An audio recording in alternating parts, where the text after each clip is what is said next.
Hello everyone, welcome back to our discussion on partnership accounts dissolution.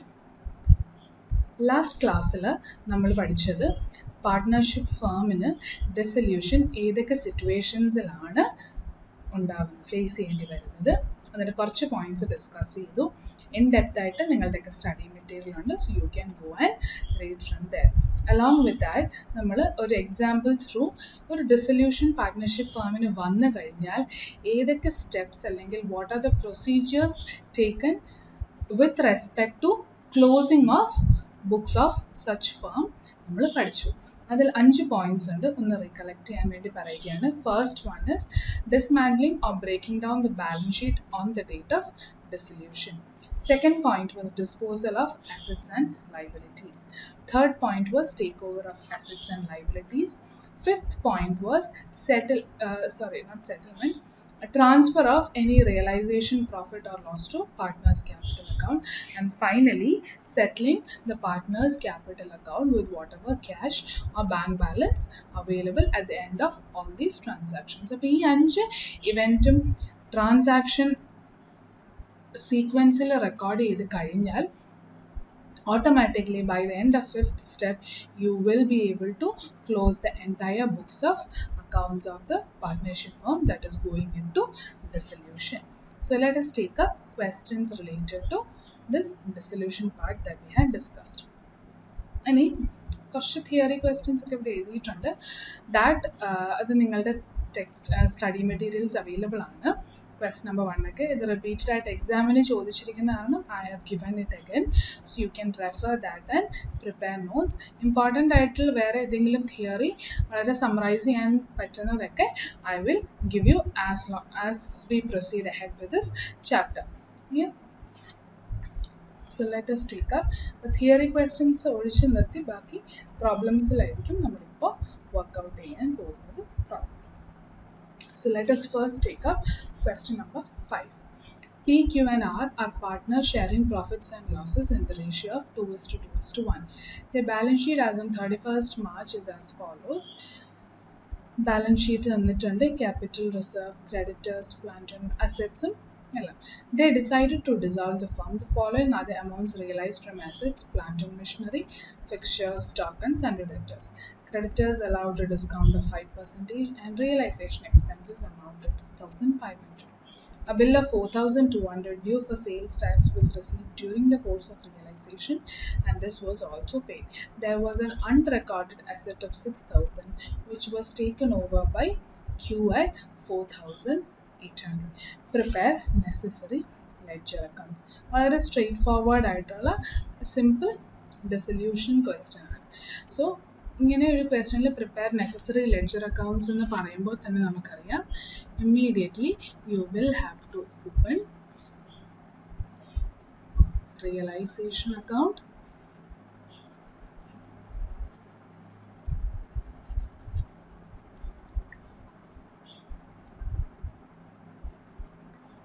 ഇവിടെ cash account തന്നെയാണ് cash എന്ന് പറഞ്ഞിട്ട് പേരുള്ളൂ so right that itself cash account and also capital account like PQR. So somewhere down here, partners capital account for PQ and R. So നമുക്ക് 3 ledgers prepare ചെയ്യാനുണ്ട് realization account, cash account and partners capital account. ഇനി realisation അക്കൗണ്ടിൽ ആദ്യമേ നമ്മൾ open ചെയ്യുമ്പോൾ എന്താണ് ചെയ്യുന്നത് transfer all assets and liabilities except cash and capital to realisation account so let us do that to plant ഞാനിപ്പോൾ short forms എഴുതുകയാണ് 1,08,000 to fixtures 24,000 ഇതെല്ലായിരുന്നു എൻട്രി റിയലൈസേഷൻ അക്കൗണ്ട് ഡെറ്റ് ടു സ്റ്റോക്ക് ബുക്ക് വാല്യൂവിൽ എല്ലാം ആ അസറ്റുകളുടെയൊക്കെ സ്വന്തം ലെഡ്ജർ ക്ലോസ് ചെയ്ത് അവരുടെയൊക്കെ വാല്യൂ റിയലൈസേഷനിലേക്ക് നമ്മൾ കൊണ്ടുവരികയാണ് ടു സൺട്രി ഡെറ്റേഴ്സ് 48,000. Cash നമ്മൾ separately open ചെയ്തിട്ടുണ്ട്. So you need not post that. ഇനി liability ഏതൊക്കെയാണുള്ളത്? Creditors ഉണ്ട് അല്ലേ? By creditors. 48,000. ഇനി റിസർവ് ഫണ്ട് ലൈബിലിറ്റി ആണോ? റിസർവ് ഫണ്ട് എന്ന് വെച്ചാൽ എന്താണ്? വർഷങ്ങളായി ഈ ഫേം ഏൺ ചെയ്ത ക്യാപിറ്റലിനെയൊക്കെ അക്യുമുലേറ്റ് ചെയ്ത് സൂക്ഷിച്ചു വെച്ചിരുന്ന ഒരു പോർഷൻ ഓഫ് പ്രോഫിറ്റ് ആണ് ഈ റിസർവ് ഫണ്ട് അല്ലേ? ഈ റിസർവ് പല വർഷങ്ങളിലെ പ്രോഫിറ്റ് അക്യുമുലേറ്റ് ചെയ്താണ്. പ്രോഫിറ്റ് ജനറലി ആർക്കുള്ളതാണ്? ആ പാർട്ട്ണർഷിപ്പ് ഫേമിലെ പാർട്ട്നേഴ്സിനുള്ളതാണ്. ഇവിടെ ഈ റിസർവ് ഫണ്ട് എന്ന് പറയുന്നത് പ്രോഫിറ്റ് ആയത് മാറ്റി വെച്ചിരിക്കുന്ന എമൗണ്ടിന് മാത്രമേ ഉള്ളൂ. ഡിസൊല്യൂഷൻ്റെ സമയത്ത് ഈ പ്രോഫിറ്റ് വെറുതെ നമ്മൾക്ക് അവിടെ ബാലൻസ് ഷീറ്റിൽ സൂക്ഷിച്ച് വെക്കേണ്ട കാര്യമുണ്ടോ? ഇല്ല. ആ റിസർവ് ഫണ്ടും കൂടെ ഇത്രയും നാളും PQ&R കഷ്ടപ്പെട്ട് ഏൺ ചെയ്ത പ്രോഫിറ്റ് ആണ് വർഷങ്ങളായിട്ട് അല്ലേ? അപ്പോൾ ഈ പ്രോഫിറ്റും നമ്മൾ ആർക്ക് തന്നെ കൊടുക്കണം? PQRന് അവരുടെ റേഷ്യോയിൽ കൊടുക്കണം. അന്ന് അവർ ഏൺ ചെയ്ത അന്ന് പ്രോഫിറ്റ് കൊടുക്കേണ്ടിയിരുന്നെങ്കിൽ നമ്മൾ 2:2:1 സ്പ്ലിറ്റ് ചെയ്ത് കൊടുത്തേനെ. പക്ഷെ അന്ന് പ്രോഫിറ്റ് ഏൺ ചെയ്ത ആ വർഷം അവരത് എടുക്കാതെ റിസർവ് ഫണ്ടിലേക്ക് മാറ്റിയിടുകയാണ്. സോ ഡിസൊല്യൂഷൻ്റെ സമയത്ത് അത്രയും വർഷത്തെ അവരുടെ എഫേർട്ടിൻ്റെ ബെനിഫിറ്റായി പ്രോഫിറ്റ് നമ്മൾ തിരിച്ച് അവർക്ക് കൊടുക്കണം. സോ റിസർവ് ഫണ്ട് ഒരിക്കലും ലൈബിലിറ്റി അല്ല, ഔട്ട്സൈഡ് ലൈബിലിറ്റി. അത് ഈ പാർട്ട്നേഴ്സിൻ്റെ പ്രോഫിറ്റ് ഷെയർ തന്നെയാണ്, പക്ഷെ ഇത്രയും നാളും കൊടുക്കാതെ അക്യുമുലേറ്റ് ചെയ്തു എന്ന് മാത്രമേ ഉള്ളൂ. അപ്പോൾ ഈ റിസർവ് ഫണ്ട് എങ്ങോട്ടേക്ക് പോകണം? ക്യാപിറ്റൽ അക്കൗണ്ട് ഓപ്പൺ ചെയ്ത് കഴിഞ്ഞാൽ ഈ റിസർവ് ഫണ്ട് ഇത്രയും നാളത്തെ അക്യുമുലേറ്റഡ് പ്രോഫിറ്റ് എന്നുള്ള രീതിയിൽ ഓരോ പാർട്ട്നേഴ്സിനും അവരുടെ പ്രോഫിറ്റ് ഷെയറിംഗ് റേഷ്യോയിൽ ഡിസ്ട്രിബ്യൂട്ട് ചെയ്യണം. സോ ഒരു ലൈബിലിറ്റി മാത്രമേ ഉള്ളൂ, which is 48,000. So first step കഴിഞ്ഞു, transfer of all assets and liabilities except cash and capital. ഇനി അടുത്തത് ക്യാഷ് അക്കൗണ്ടിന്റെ ഓപ്പണിംഗ് ബാലൻസ് റെക്കോർഡ് ചെയ്യും. Balance brought down 60,000. ഇനി ക്യാപിറ്റൽ അക്കൗണ്ടിന്റെ opening balances 1,20,000, 48 and 24. Capital balances എപ്പോഴും ക്രെഡിറ്റ് ആയിരിക്കും, സ്പെസിഫിക്കലി അവർ ഡെബിറ്റ് ആണെന്ന് പറഞ്ഞിട്ടില്ലെങ്കിൽ. So 1,20,000, 48,000 and 24,000. This is the information right now given. അപ്പോൾ ഫസ്റ്റ് സ്റ്റേജ് ഓഫ് ഡിസൊല്യൂഷൻ കഴിഞ്ഞിരിക്കുകയാണ്. ഏതാണ് ആ stage? Dismantling or breaking down the balance sheet on the date of dissolution. ഇവിടെ on the date of dissolution ഞാൻ വീണ്ടും എടുത്ത് പറയുന്നത് balance sheet തന്നിരിക്കുന്ന ഏത് ദിവസമാണെന്ന് നോക്കിയാൽ 31/3. അത് കഴിഞ്ഞിട്ട് തൊട്ടടുത്ത സെന്റൻസ് ആണ് they decided to dissolve the firm, which means they have decided to dissolve the firm on this date end. അതായത് ഈ ബാലൻസ് ഷീറ്റ് പ്രിപ്പയർ ചെയ്ത് കഴിഞ്ഞിട്ട് ഡിസൊല്യൂഷനിലേക്ക് ഫേം പോയി. സോ റിയലൈസേഷൻ അക്കൗണ്ടിന്റെ ആദ്യത്തെ സ്റ്റെപ്പ്. രണ്ടാമത്തെ എന്തായിരുന്നു? Dispose of all assets and liabilities. The following are the amounts realized from assets: plant and machinery, fixtures, stocks and നമുക്ക് 4 അസറ്റേ ഉള്ളൂ. അത് റിയലൈസേഷൻ അക്കൗണ്ടിലേക്ക് പോസ്റ്റ് ചെയ്താലും അൾട്ടിമേറ്റ് ഫിസിക്കലിയും കൂടെ അതെങ്ങനെയാണ് ഈ ഫേമിൽ നിന്ന് മാറ്റുന്നത്? അത് മാർക്കറ്റിൽ വിൽക്കുന്നത്, ഓപ്പൺ മാർക്കറ്റിൽ ബയേഴ്സിനെ കണ്ടുപിടിച്ച് അവർക്ക് കൊടുക്കുന്നതാണ് അല്ലേ? അങ്ങനെ കൊടുത്തപ്പോൾ ഓരോ അസറ്റും ഫെച്ച് ചെയ്ത എമൗണ്ട്സ് ആണ് ഇവിടെ തന്നിരിക്കുന്നത്. എമൗണ്ട്സ് റിയലൈസ്ഡ് എന്നും പറഞ്ഞിട്ടുണ്ട്. So it means that cash ആയിട്ട് നമ്മൾക്ക് കിട്ടിയത്. അപ്പോൾ ഏത് അക്കൗണ്ടിലായിരിക്കണം ഡെബിറ്റ് വരേണ്ടത്? നമ്മൾ ആ എൻട്രി പറഞ്ഞു, അസറ്റ്സ് റിയലൈസ് ചെയ്യുന്നതിന് cash account debtor to realisation account. So to realisation എന്ന് പറഞ്ഞ് നമ്മൾക്ക് ക്യുമുലേറ്റീവ്ലി എമൗണ്ട് റെക്കോർഡ് ചെയ്യാം ഓരോ അസറ്റിൻ്റെയും. Plant and machinery, furniture, stock and debtors. ഇവിടെ എഴുതേണ്ട എമൗണ്ട് ആക്ച്വലി റിയലൈസ് ചെയ്തതാണ്. അതൊന്നെങ്കിൽ ബുക്ക് വാല്യൂ തന്നെ ആവാം, അല്ലെങ്കിലോ അവർ തന്നിരിക്കുന്ന സെപ്പറേറ്റ് എമൗണ്ട്. ഇനി ക്വസ്റ്റ്യനിൽ സെപ്പറേറ്റ്ലി ഒന്നും പറയുന്നില്ല എത്രയാണ് റിയലൈസ് ചെയ്തതെങ്കിൽ we have to assume it is realised at book value. പക്ഷെ ഇവിടെ സെപ്പറേറ്റ്ലി പറയുന്നുണ്ട് അല്ലേ? So 1,02,000, 18,000,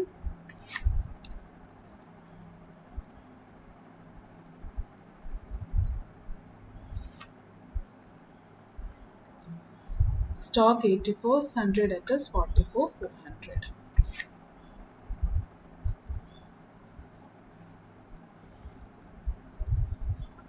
column you can show the totals in the outer column.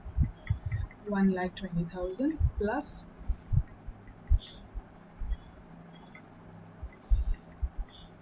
which is nothing but 2,48,400. ഇനി ഇതേ എമൗണ്ട് ആണ് റിയലൈസേഷൻ്റെ ക്രെഡിറ്റിൽ വരാൻ പോകുന്നത്. ബൈ ക്യാഷ് എന്ന് പറഞ്ഞ് നമുക്ക് ബ്രാക്കറ്റിൽ assets realised. Now here you can either again show the breakup or you can just show the total amounts. So I'm right now just showing the total amounts 2,40,000 and the breakup cash account ഉണ്ട്. So assets realize ചെയ്തതിൻ്റെ entry കഴിഞ്ഞു. ഇനി dispose of assets മാത്രമല്ല liability settle ചെയ്യണം. liability എന്ത് മാത്രം ഉള്ളായിരുന്നു? Creditors മാത്രമാണ് ഉണ്ടായിരുന്നത്.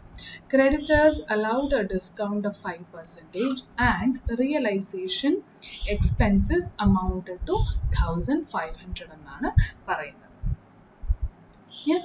So creditors allowed a discount of 5%. അതായത് നമ്മൾ ക്രെഡിറ്റേഴ്സിന് കൊടുക്കേണ്ടത് ശരിക്കും 48,000 ആണ്. പക്ഷെ അവർ 5% കുറച്ച് ബാക്കി തന്നാൽ മതി. അതായത് നമ്മൾ കൊടുത്തത് ലൈബിലിറ്റി ശരിക്കുമുള്ളതിനേക്കാളും കുറവാണ്.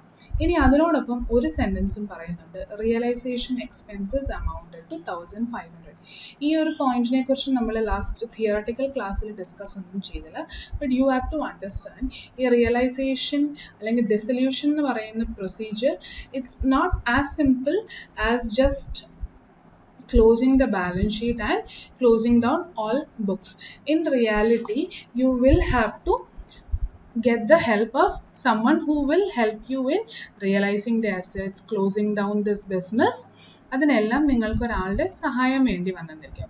പിന്നെ കമ്പനി ആണെങ്കിലും നമ്മൾ വൈൻഡിങ് അപ്പിനൊക്കെ പല ചെലവുകളും ഇൻകർ ചെയ്യേണ്ടി വരും. ഒരു വാല്യൂവറിന് ചിലപ്പോൾ വെക്കേണ്ടി വരും അല്ലേ. നമ്മൾക്ക് റിയലൈസേഷൻ അല്ലെ ലിക്വിഡേറ്ററിന് നമ്മൾ കമ്പനി ഡിസൊല്യൂഷൻ്റെ സമയത്ത് അല്ലെ വൈൻഡിങ് അപ്പിൻ്റെ സമയത്ത് അതായത് ആ പ്രോസസ്സ് ചെയ്തു പോകാൻ ഡിസൊല്യൂഷൻ എന്ന് പറയുന്ന പ്രോസസ്സ് വളരെ ലെങ്തിയാണ്. അത് ചെയ്യാൻ നിങ്ങൾ അസിസ്റ്റ് ചെയ്യാൻ നിങ്ങൾ ഒരാളെ അപ്പോയിൻറ്റ് ചെയ്തിരിക്കും. സോ അങ്ങനെ വരുമ്പോൾ you will have to incur certain expenses just because you are doing this process of dissolution. അപ്പോൾ ഡിസൊല്യൂഷൻ എന്ന് പറയുന്ന പ്രോസസ്സ് ചെയ്യുന്നത് വഴി നിങ്ങൾ അഡീഷണലി കുറച്ച് എക്സ്പെൻസ് ഇൻകർ ചെയ്യും. അതൊരിക്കലും ഇത്രയും നാളും ഉണ്ടായിരുന്ന ഒരു എക്സ്പെൻസ് അല്ല. ഈ ഡിസൊല്യൂഷൻ വന്നത് കാരണം വന്ന അഡീഷണൽ എക്സ്പെൻസസ് ആണ്. റിയലൈസേഷൻ എക്സ്പെൻസസ് എന്നാണ് അതിന് ജനറലി പറയുന്നത്. പലതും ആവാം. സ്റ്റാമ്പ് ഡ്യൂട്ടി ഉണ്ടോ, ഇപ്പോൾ പാർട്ട്ണർഷിപ്പ് ഡീഡ് പ്രിപ്പയർ ചെയ്യുന്ന പോലെ ഡിസൊല്യൂഷൻ സമയത്ത് നമ്മൾ ഒരു ഡീഡ് പ്രിപ്പയർ ചെയ്യേണ്ടി വരും. അല്ലെങ്കിൽ നമ്മൾ രജിസ്ട്രാർ ഓഫ് ഫേംസിൽ രജിസ്ട്രേഷൻ എടുത്തിട്ടുള്ള പാർട്ട്ണർഷിപ്പ് ഫേം ആണെങ്കിൽ അവിടെ പോയി സബ്മിറ്റ് ചെയ്യേണ്ടി വരും that we are dissolving this firm is going to be dissolved and no longer in existence എന്നൊക്കെ സബ്മിറ്റ് ചെയ്യേണ്ടത്. അപ്പോൾ അവിടെയൊക്കെ നമ്മൾക്ക് കുറച്ചൊരു ഫീസ് അല്ലെങ്കിൽ എക്സ്പെൻസ് ഇൻകർ ചെയ്യേണ്ടി വരും. These expenses are nothing but realisation expenses. And always remember നിങ്ങൾക്ക് കിട്ടുന്ന അസറ്റ്സിൽ നിന്നും അതായത് റിയലൈസ് ചെയ്ത് കിട്ടുന്ന അസറ്റിൽ നിന്നുള്ള എമൗണ്ടും നിങ്ങളുടെ കയ്യിലുള്ള ക്യാഷ് ഓർ ബാങ്ക് ബാലൻസും ഏറ്റവും ആദ്യം ഉപയോഗിക്കേണ്ടത് ഈ റിയലൈസേഷൻ എക്സ്പെൻസ് മീറ്റ് ചെയ്യാനാണ്. അതായത് ഇപ്പോൾ ഇമാജിൻ നിങ്ങൾക്ക് സ്റ്റാമ്പ് പേപ്പർ വാങ്ങിക്കേണ്ടി വന്നു. സ്റ്റാമ്പ് പേപ്പർ നിങ്ങൾക്ക് ഒരു 20,000 രൂപ, ഐ എം ജസ്റ്റ് അസ്യൂമിങ് ഞാൻ ഒരു റാൻഡം ഫിഗർ പറഞ്ഞു, 20,000 രൂപയുടെ ഗവൺമെൻറ് ഫീസും സ്റ്റാമ്പ് പേപ്പറും എല്ലാം വേണ്ടി വന്നു. ക്രെഡിറ്ററിന് കൊടുക്കണം 48,000. നിങ്ങളുടെ ആകെ 50,000 ഉള്ളൂ. എത്രയുണ്ട് നമ്മൾ പറഞ്ഞ എക്സാമ്പിളിൽ എമൗണ്ട് 20K-യും 48K-യും. പക്ഷെ നിങ്ങൾക്ക് നിങ്ങളുടെ കയ്യിൽ എത്രയേ ഉള്ളൂ? 50K മാത്രമേ ഉള്ളൂ അല്ലേ. അപ്പോൾ ഈ 50K എന്ന് പറയുന്ന എമൗണ്ട് നിങ്ങൾ ആദ്യം യൂട്ടിലൈസ് ചെയ്യേണ്ടത് എപ്പോഴും എന്തിനാണ്? ഈ റിയലൈസേഷൻ എക്സ്പെൻസ് ഇൻകർ ചെയ്ത് മീറ്റ് ചെയ്യാനാണ്. അത് കഴിഞ്ഞിട്ട് മിച്ചമുള്ളത് മാത്രമേ നമ്മൾക്ക് ലൈബിലിറ്റിയിലേക്ക് സെറ്റ് ഓഫ് ചെയ്യാൻ പറ്റുള്ളൂ. അതിലും മിച്ചം ഉണ്ടെങ്കിൽ മാത്രമാണ് അൾട്ടിമേറ്റ്ലി ക്യാപിറ്റലിലേക്ക് പോകുന്നത്. ഇതിൻ്റെ ഓർഡറൊക്കെ ഡീറ്റെയിലി നമ്മൾ piecemeal distribution and highest relative capital മെത്തേഡിലൊക്കെ നമ്മൾ പഠിക്കാൻ പോകുന്നതാണ്. അതായത് നമ്മൾക്ക് കിട്ടുന്ന എമൗണ്ട്സ് ക്യാഷ് ആയിട്ടോ ബാങ്കിലുള്ളതോ എങ്ങനെയാണ് ഏത് ഓർഡറിലാണ് നമ്മൾ ശരിക്കും ചിലവാക്കേണ്ടതെന്ന്. ആ ഓർഡറിന് പ്രത്യേകതയുണ്ട്. ആ ഓർഡറിൽ തന്നെ ഫോളോ ചെയ്യണം. ബിക്കോസ് നിങ്ങൾക്ക് ഫുള്ള് ക്യാഷ് ഉണ്ടെങ്കിൽ കുഴപ്പമില്ല. ഏത് ഓർഡർ തെറ്റിച്ചാലും എത്രയുണ്ടെങ്കിലും അൾട്ടിമേറ്റ്ലി ലാസ്റ്റ് ക്യാപിറ്റൽ വരെ നിങ്ങൾക്ക് കൊടുത്തു തീർക്കാൻ പറ്റും. പക്ഷേ if you do not have enough cash to pay off your liabilities and give back the investment made by partners, അപ്പോൾ ഒരു ചോദ്യം വരും, ആരാണ് ആ നഷ്ടം സഹിക്കേണ്ടതെന്നല്ലേ? അപ്പോൾ അവിടെ ഒരിക്കലും ഓർഡർ തെറ്റാൻ പാടില്ല, നിങ്ങൾ പേ ഓഫ് ചെയ്യുന്ന എക്സ്പെൻസിൻ്റെയും ലൈബിലിറ്റിയും. അപ്പോൾ എപ്പോഴും ഓർക്കുക, ഡിസൊല്യൂഷൻ്റെ കേസിൽ എത്ര ലൈബിലിറ്റി ഉണ്ടെന്ന് പറഞ്ഞാലും നിങ്ങളുടെ കയ്യിലുള്ള ക്യാഷും അസറ്റ്സ് വിറ്റ് കിട്ടുന്ന എമൗണ്ടും ആദ്യം യൂസ് ചെയ്യേണ്ടത് റിയലൈസേഷൻ എക്സ്പെൻസ് മീറ്റ് ചെയ്യാനാണ്. ഇനി റിയലൈസേഷൻ എക്സ്പെൻസ് എന്ന് പറഞ്ഞ ഒരു എക്സ്പെൻസ് ലെഡ്ജർ ഇവിടെ കാണും ഇല്ല, ഇത് ബാലൻസ് ഷീറ്റ് ആണ്, ഫൈനാൻഷ്യൽ പൊസിഷൻ ആണ്. അത് മാത്രമല്ല റിയലൈസേഷൻ എക്സ്പെൻസ് പുതിയതായിട്ട് വന്ന ഒരു എക്സ്പെൻസ് ഐറ്റമാണ്, റവന്യൂ നേച്ചറിലുള്ളതല്ലേ. പക്ഷേ അത് നമ്മൾ എന്ത് ചെയ്യും, ലയബിലിറ്റി പേ ഓഫ് ചെയ്യുന്നതിൻ്റെ കൂട്ടത്തിൽ ആദ്യമേ നമ്മൾ എന്തായിരിക്കും റെക്കോർഡ് ചെയ്യാൻ പോകുന്നത്, റിയലൈസേഷൻ എക്സ്പെൻസ് പേ ചെയ്തു എന്ന് പറഞ്ഞ് കാണിക്കും. എക്സ്പെൻസ് നമ്മൾ P&Lന്റെ ഒക്കെ ഡെബിറ്റിലാണ് കാണിക്കുന്നത് അല്ലേ. റിയലൈസേഷൻ അക്കൗണ്ടിലാണെങ്കിലും നിങ്ങളെല്ലാം റെക്കോർഡ് ചെയ്ത് കഴിയുമ്പോൾ അൾട്ടിമേറ്റ്ലി നിങ്ങൾക്ക് കിട്ടാൻ പോകുന്നത് either realisation profit or realisation loss. അങ്ങനെ കിട്ടാൻ പോകുന്ന ഒരു പ്രോഫിറ്റ് ഡെപിക്റ്റ് ചെയ്യുന്ന ഒരു സ്റ്റേറ്റ്മെന്റിന്റെ അല്ലെ ലെഡ്ജറിന്റെ ഡെബിറ്റ് സൈഡിൽ നിങ്ങൾ റെക്കോർഡ് ചെയ്യുന്ന ഈ എക്സ്പെൻസ്, ഈ ഒരു ഐറ്റം എന്തായിരിക്കും, ഒരു എക്സ്പെൻസ് നേച്ചറിൽ തന്നെയാണ് ഇവിടെ ട്രീറ്റ് ചെയ്യുന്നത്. അതുകൊണ്ട് കൺഫ്യൂസ്ഡ് ഒന്നും ആവണ്ട. Realisation expense 1500. പിന്നെ ഇവിടെ ഓർഡർ ഒന്ന് ശ്രദ്ധിച്ചോളുക. ഇനി ഓർഡർ ക്രെഡിറ്റേഴ്സ് ആദ്യം എഴുതി റിയലൈസേഷൻ എക്സ്പെൻസ് രണ്ടാമത് എഴുതി, അത് തെറ്റൊന്നുമില്ല, രണ്ടും എഴുതണമെന്ന് മാത്രമേ ഉള്ളൂ. പക്ഷേ ഐ വിൽ സജസ്റ്റ് ദാറ്റ് നിങ്ങൾ ഈ ഓർഡറിൽ തന്നെ എഴുതാൻ, because then you give an indication to the valuer that you know about the order of payment. ആദ്യം റിയലൈസേഷൻ എക്സ്പെൻസ് ആണ് പേ ചെയ്യേണ്ടത്, അത് കഴിഞ്ഞിട്ട് ബാക്കി മിച്ചമുള്ളത് മാത്രമേ ലയബിലിറ്റിക്കും ക്യാപിറ്റലിനും വേണ്ടി സെറ്റ് ഓഫ് ചെയ്യാൻ പാടുള്ളൂ എന്ന് നിങ്ങൾക്ക് അറിയാമെന്ന് നിങ്ങളൊരു ഇൻഫർമേഷൻ കൊടുക്കുകയാണ്. സോ therefore റിയലൈസേഷൻ എക്സ്പെൻസ് ആദ്യം എഴുതിക്കോളൂ 1500. ഇനി ക്രെഡിറ്റേഴ്സ് എത്രയുണ്ട്, ശരിക്കും കൊടുക്കേണ്ടത് 48,000 ആണ്. പക്ഷെ അതിന് 5% ഡിസ്കൗണ്ട് വന്നു, അതായത് 95% മാത്രം കൊടുത്താൽ മതി. ഇനി ആ 5% നമ്മൾ എവിടെയെങ്കിലും കാണിക്കേണ്ട കാര്യമുണ്ടോ? ഇല്ല. എന്തുകൊണ്ടാണ്? നിങ്ങൾ ഈ റിയലൈസേഷൻ അക്കൗണ്ടിന്റെ ക്രെഡിറ്റിൽ നോക്കിയേക്കെ, ക്രെഡിറ്റേഴ്സ് എന്ന് പറഞ്ഞ് തന്നിരിക്കുന്ന 48,000 റെപ്രസെൻറ്റ്സ് 100%. ഡെബിറ്റിൽ നിങ്ങൾ 95% കൊടുത്തു എന്ന് പറയുമ്പോൾ ഓട്ടോമാറ്റിക്കലി നിങ്ങൾ റെക്കോർഡ് ചെയ്തിരിക്കുന്നത് എന്താണ്, 5% കുറവാണ് ലയബിലിറ്റി പേ ഓഫ് ചെയ്തിരിക്കുന്നത്. That will get reflected in your realisation profit or loss as the case may be. ഇവിടെ ക്രെഡിറ്റിൽ 48,000 ഉണ്ടായിരുന്നു, ഡെബിറ്റിൽ നിങ്ങൾ കൊടുത്തപ്പോൾ അതിലും കുറവാണ്. ഇങ്ങനെ കൂടുതലും കുറവും വരുന്നതാണ് അൾട്ടിമേറ്റ്ലി റിയലൈസേഷൻ പ്രോഫിറ്റ് അല്ലെ ലോസ് എന്ന് പറഞ്ഞ് നിങ്ങൾക്ക് കിട്ടാൻ പോകുന്നത്. സോ 48,000ന്റെ 95%, nothing but 45,600. So that is 47,100. So let us complete our record. Cash account-ilum e entry by realization. Expenses 1,500 and creditors 45,600. ഇവിടെ ഞാൻ രണ്ട് സൈഡിലും ഡെബിറ്റും ക്രെഡിറ്റിലും എക്സ്പ്ലനേഷൻ എഴുതിയിട്ടുണ്ട്. അങ്ങനെ നിർബന്ധമില്ല, ഏതെങ്കിലും ഒരിടത്തിൽ എഴുതിയാലും മതി. 47,100 അസറ്റ്സ് ചെയ്ത പോലെ തന്നെ. ഇനി അടുത്ത പോയിന്റ് വായിക്കാം. A bill of 4,200 due for sales tax was received during the course of realization and this was also paid. ഇവിടെ ഞാൻ ഓൾറെഡി ടോട്ടൽ എഴുതി. ഈ ഒരു പോയിന്റ് ഇപ്പോൾ നമ്മൾ ടോട്ടൽസ് എഴുതിയില്ലായിരുന്നെങ്കിൽ ഇതിൻ്റെ കൂടെ നമ്മൾക്ക് ആഡ് ചെയ്യാം. എന്താണ് പറയുന്നത്? ഒരു ബില്ലുണ്ടായിരുന്നു 4,200ൻ്റെ. ആ സെയിൽസ് ടാക്സ് ബില്ല് പുതിയതായിട്ട് വന്നതാണ്, പണ്ടുണ്ടായിരുന്നതല്ല. അപ്പോൾ ലൈബിലിറ്റി ആയിട്ടുണ്ടായിരുന്നല്ല, പുതിയതായിട്ട് വന്ന ഒരു ലൈബിലിറ്റിയാണ് during the time of dissolution. അതും നമ്മൾ പേ ഓഫ് ചെയ്തു. അപ്പോൾ ഈ റിയലൈസേഷൻ എക്സ്പെൻസ് പുതിയതായിട്ട് വന്ന് പേ ഓഫ് ചെയ്ത പോലെ അതിനെയും ട്രീറ്റ് ചെയ്യണം. സോ ഞാൻ ഇതൊന്ന് ആഡ് ചെയ്ത് റെക്കോർഡ് ചെയ്തേക്കാം so that it becomes easy.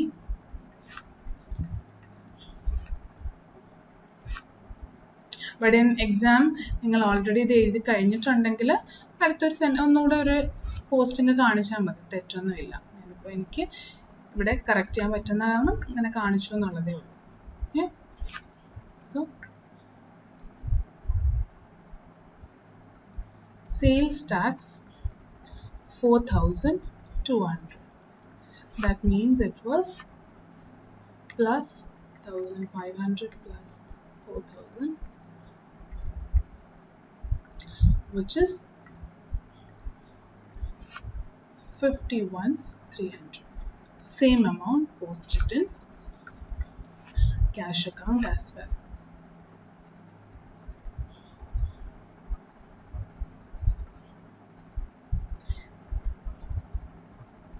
ഇനി അടുത്ത സെൻറ്റൻസ് എന്തെങ്കിലും റെലവൻറ്റ് പോയിന്റ് ആണോ നോക്കുക. There was an unrecorded asset of 6,000 which was taken over by Q at 4,800. ഇവിടെ take over of asset and liability നമ്മുടെ മൂന്നാമത്തെ പോയിന്റ് തന്നെയാണ് പറയുന്നത്. പക്ഷെ ഇവിടെ ഒരു പ്രത്യേകതയുണ്ട്. ഈ അസറ്റ് ഇതുവരെ ബുക്സിൽ ഉണ്ടായിരുന്ന ഒരു അസറ്റ് അല്ല, പക്ഷേ ഫിസിക്കലി ഇവർ നോക്കിക്കഴിഞ്ഞപ്പോഴാണ് റിയലൈസ് ചെയ്തത് ഈ ഒരു അസറ്റ് ഉണ്ടായിരുന്നു, ഞാൻ ബുക്സിലേക്ക് കൊണ്ടുവന്നില്ല എന്നുള്ളതേ ഉള്ളൂ. പക്ഷേ ആ അസറ്റ് ആര് ടേക്ക് ഓവർ ചെയ്തു? ക്യൂ ടേക്ക് ഓവർ ചെയ്തു.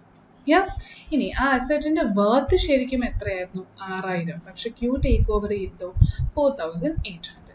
ഇനി പറയൂ, 6,000 എന്ന് പറഞ്ഞ എമൗണ്ടിന് എന്തെങ്കിലും റെലവൻസ് ഉണ്ടോ in accounting when we R preparing the dissolution event? എന്തെങ്കിലും റെലവൻസ് ഉണ്ടോ? ഇല്ല. കാരണം അത് ജസ്റ്റ് ഒരു ഇൻഡിക്കേഷൻ മാത്രമാണ്. 6,000 രൂപയോളം വർത്ത് ഉള്ള ഒരു അസറ്റ് ഇതുവരെ റെക്കോർഡ് ചെയ്തിട്ടില്ല. അതായത് എൻ്റെ അസറ്റ് സൈഡിൽ ഇതുവരെയും വന്നിട്ടില്ല. വന്നിട്ടുണ്ടായിരുന്നെങ്കിൽ ഇവിടെ അസറ്റ് എന്ന് പറഞ്ഞ് 6,000 കണ്ടേനെ. ഇനി ടേക്ക് ഓവർ ചെയ്തതോ? അപ്പൊ അങ്ങനെ കണ്ടിരുന്നെങ്കിൽ നിങ്ങൾ റിയലൈസേഷനിലേക്ക് ഇത് ഡെബിറ്റ് ചെയ്ത് ക്ലോസ് ചെയ്തേനെ അസറ്റിന്. എന്നിട്ട് ക്യൂ ടേക്ക് ഓവർ ചെയ്യുമ്പോൾ എന്ത് ചെയ്യും? റിയലൈസേഷൻ്റെ ക്രെഡിറ്റിൽ ബൈ ക്യൂസ് ക്യാപിറ്റൽ എന്ന് പറഞ്ഞ് എത്ര എമൗണ്ട് കാണിക്കും? ക്യൂ ടേക്ക് ഓവർ ചെയ്യാൻ സമ്മതിച്ച എമൗണ്ട് കാണിക്കും. അപ്പോൾ 6,000 ഡെബിറ്റിൽ ഉണ്ടായിരുന്നിരിക്കും, 4,800 ക്രെഡിറ്റിൽ. അപ്പം നമുക്ക് പറയാം ഒരു ലോസ് ആണ് ശരിക്കും സംഭവിച്ചിരിക്കുന്നത്. 6,000 വർത്ത് ഉള്ള ഒരു സാധനം 4,800 മാത്രമാണ് നമ്മൾക്ക് അതിൽ നിന്ന് ഫെച്ച് ചെയ്യാൻ പറ്റിയത്, അല്ലേ? പക്ഷെ ഇവിടെ 6,000 എന്ന് പറഞ്ഞ അസറ്റേ ബുക്സിലില്ല എന്ന് വെച്ച് ക്യൂ ടേക്ക് ഓവർ ചെയ്തത് നമ്മൾക്ക് എഴുതാതിരിക്കാൻ പറ്റുമോ? ഇല്ല. ആ അസറ്റ് എൻ്റെ ബുക്സിൽ ഇല്ലായിരുന്നെങ്കിലും ഫൈനലി ഡിസൊല്യൂഷൻ്റെ സമയത്ത് ഫിസിക്കലി എൻ്റെ കയ്യിൽ അവൈലബിൾ ആണ്. അപ്പോൾ അത് മാർക്കറ്റിൽ വിറ്റ് കഴിഞ്ഞാൽ, ഓപ്പൺ മാർക്കറ്റിൽ ഒരു ബയറിനെ കണ്ടുപിടിച്ചാൽ എനിക്ക് 6,000 രൂപയെങ്കിലും കിട്ടിയേനെ, അല്ലെ 4,800 എത്രയെങ്കിലും എമൗണ്ട് ഫെച്ച് ചെയ്യാൻ പറ്റിയേനെ. അപ്പോൾ അങ്ങനെ ഫെച്ച് ചെയ്തിരുന്നെങ്കിൽ നിങ്ങൾ എന്ത് ചെയ്യും? ക്യാഷ് ആയിട്ട് റിയലൈസ് ചെയ്യില്ലേ? അതോ വേണ്ടെന്ന് വെക്കൂ? ഇല്ല. ഫേമിൻ്റെ തന്നെയാണ്. അപ്പം മുഴുവനും ഇന്നത് പ്രോഫിറ്റ് ആയിട്ട് വരും എന്ന് മാത്രം ഡിഫറൻസ് ഉള്ളത്. നിങ്ങൾക്ക് കിട്ടിയ മുഴുവൻ എമൗണ്ടും പ്രോഫിറ്റ് പോലെയാണ്. പണ്ട് അസറ്റ് റെക്കോർഡ് ചെയ്യുന്നതിന് പകരം റെക്കോർഡ് ചെയ്യാത്ത ഒരു അസറ്റ് നമ്മൾക്ക് ക്യാഷിന് വിറ്റ് കാശ് കിട്ടിയതുപോലെ നമ്മൾ റെക്കോർഡ് ചെയ്യും, which means entire amount will be treated as profit. ഇവിടെ ക്യാഷ് ആയിട്ട് റിയലൈസ് ചെയ്തില്ല എന്ന് മാത്രമേ ഉള്ളൂ, ഞാൻ കൊടുത്ത് തീർക്കേണ്ട കുറേ capital എമൗണ്ട്സിന് capital amount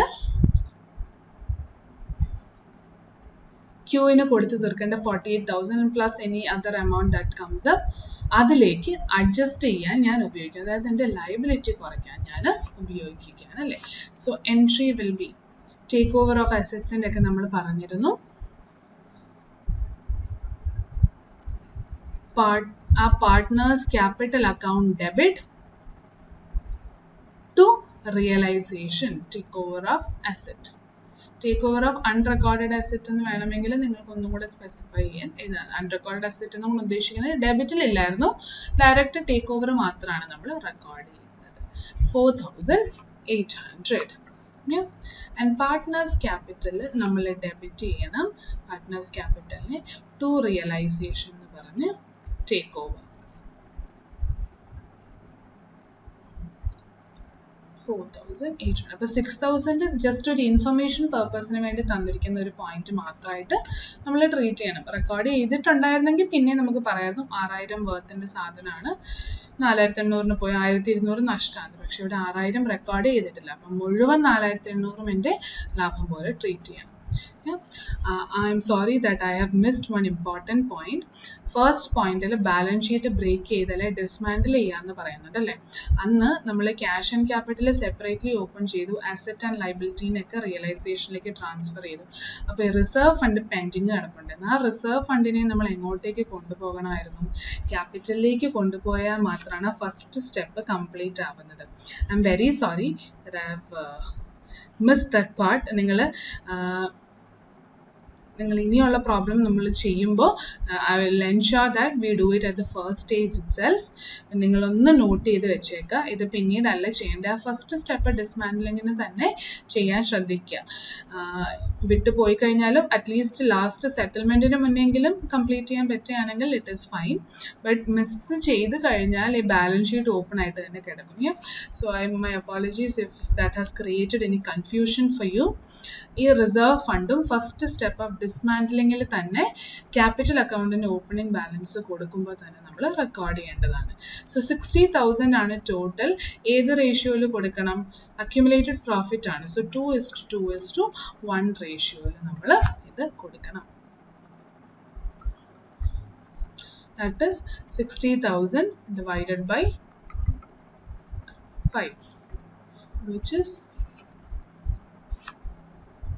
12,000 for R and 24,000 for P and Q.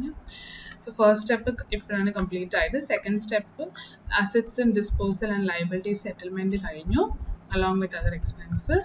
അടുത്തത് take over of asset and liability കഴിഞ്ഞു. നാലാമതുണ്ടായിരുന്ന നമ്മുടെ സ്റ്റെപ്പ് എല്ലാം റെക്കോർഡ് ചെയ്ത് കഴിഞ്ഞാൽ നെക്സ്റ്റ് ക്ലോസ് ചെയ്യേണ്ടത് റിയലൈസേഷൻ അക്കൗണ്ട് ആണ്. അതെങ്ങനെ ക്ലോസ് ചെയ്യും? റിയലൈസേഷൻ അക്കൗണ്ടിൽ എന്തെങ്കിലും ലാഭമോ നഷ്ടമോ ഉണ്ടോ എന്ന് നോക്കുക. Let us find out what is the position.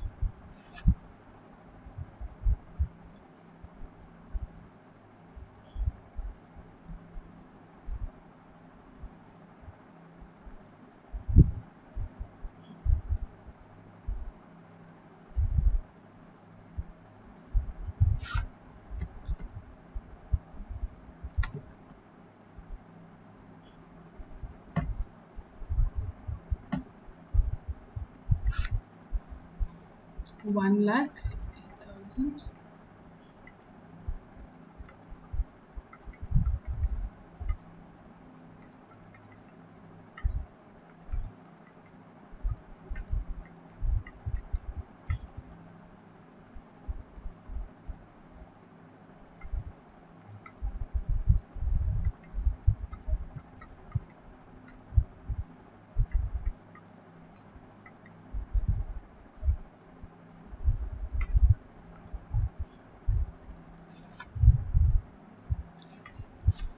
which is nothing but profit which will be transferred to partners capital account.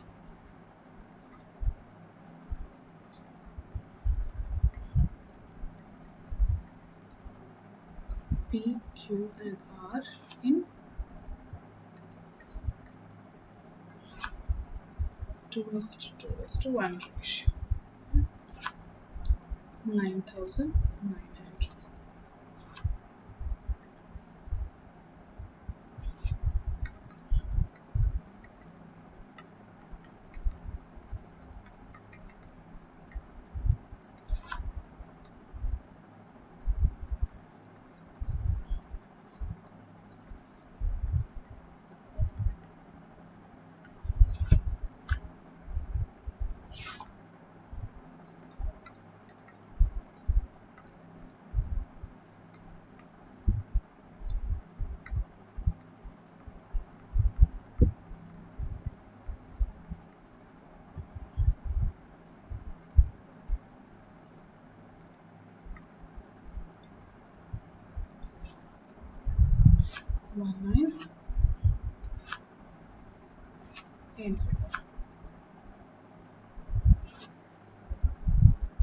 So immediately post it in partners capital account by realization account in bracket profit 3960 3960 and 1980.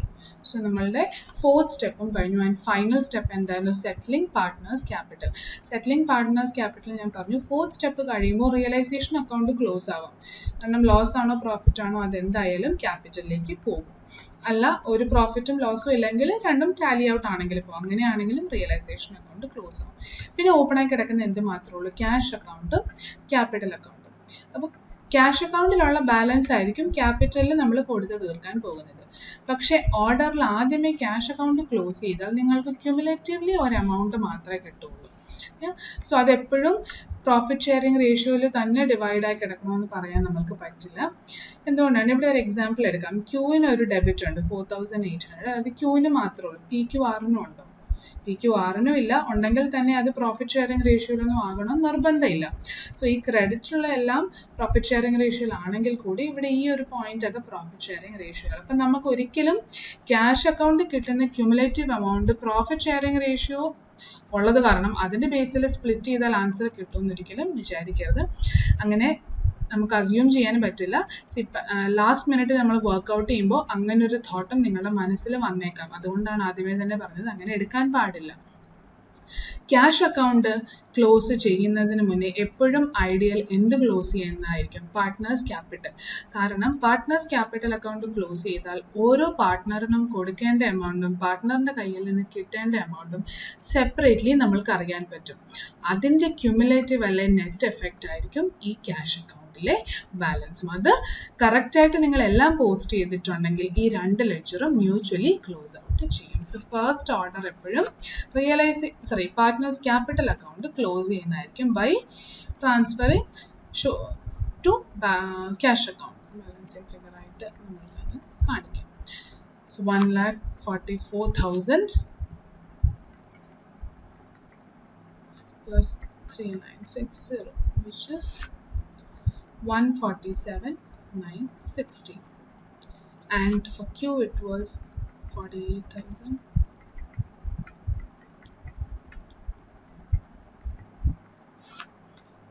71,160 and finally for B it was 36,000 plus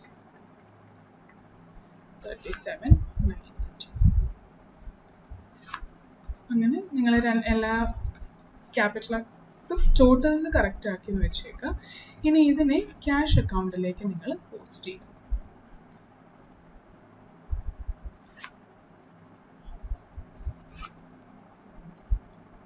by partners capital P Q and R. ഓരോ എമൗണ്ടും നമ്മൾക്ക് കിട്ടിക്കഴിഞ്ഞു. അത് അവിടെ നിന്ന് നോക്കി അങ്ങനെ എഴുതിയാൽ മാത്രം മതി. 147,960, 71,160 and finally 37,980.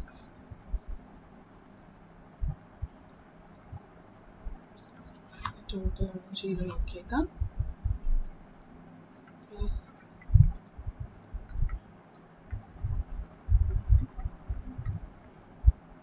just 257,100. Cash account ഒന്ന് ടോട്ടൽ ചെയ്ത് നോക്കുക കറക്റ്റ് ആണോ എന്നുള്ളത്.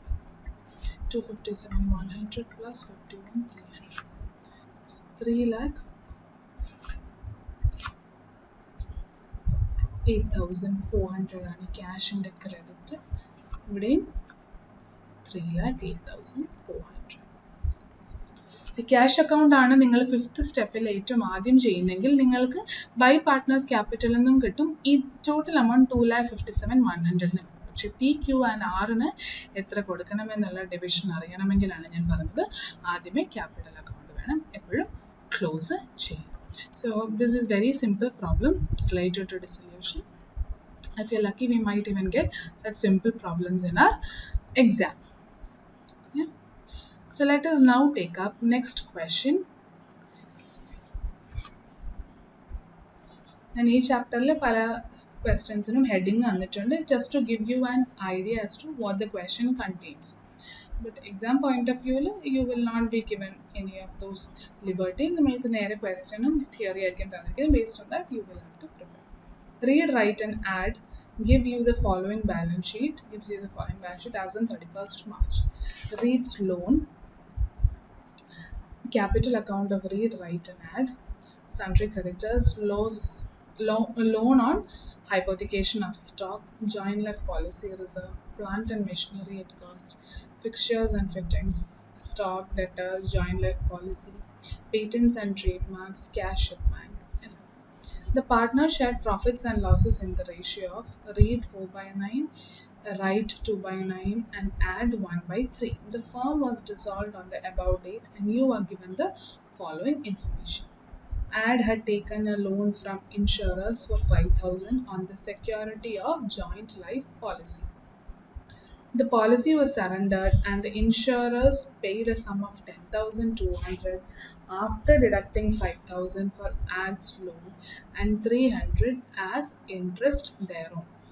One of the creditors took some of the patents whose book value was 6,000 at a valuation of 4,500. The balance due to that creditors was paid in cash. The firm has previously purchased some shares in a joint stock company and had written off them on finding them useless. The shares were now found to be worth 3,000 and the loan creditor agreed to accept the shares at this value. The remaining assets realized the following amounts: plant and machinery, fixtures, stock, debtors, and patents. Liabilities were paid and a total discount of 500 was allowed by the creditors. Expenses of realization amounted to 2,300. Prepare realization account, bank account, and partners capital account in columnar form. So question number 6. Read, write, and add in the case number assets and liability എല്ലാം വായിച്ചു. എൻ്റെ additional പോയിന്റ്സും വായിച്ചു. ഇവിടെയും നമ്മളോട് specifically dissolution പറഞ്ഞിട്ടുണ്ട്, dissolve on the about date. Also ഏതൊക്കെ accounts prepare ചെയ്യണമെന്ന് പറഞ്ഞിട്ടില്ലെങ്കിൽ ഈ 3 അക്കൗണ്ട്സ് തന്നെയാണ് പ്രിപ്പയർ ചെയ്യുന്നത്. ഇനി ഏതൊക്കെ ഡേറ്റിലാണ് ഡിസൊല്യൂഷൻ നടക്കുന്നത് നോക്കാം. ബാലൻസ് ഷീറ്റ് തന്നിരിക്കുന്നത് 31st മാർച്ചിലാണ്. അതേ ഡേറ്റിൽ ഓൺ ദ അബൌട്ട് ഡേറ്റ് എന്നാണ് പറയുന്നത്. So that date itself they decided to dissolve the firm. ഇനി അതിന് മുന്നേ നമുക്ക് പ്രോഫിറ്റ് ഷെയറിംഗ് റേഷ്യോ ഒന്ന് എവിഡൻ്റ്ലി ഈ ക്വസ്റ്റ്യൻ ആൻസറിൻ്റെ ഭാഗമായിട്ട് എവിടെയെങ്കിലും ഒന്ന് റെക്കോർഡ് ചെയ്യാം. 4 by 9, 2 by 9 and 1 by 3, which means our ratio is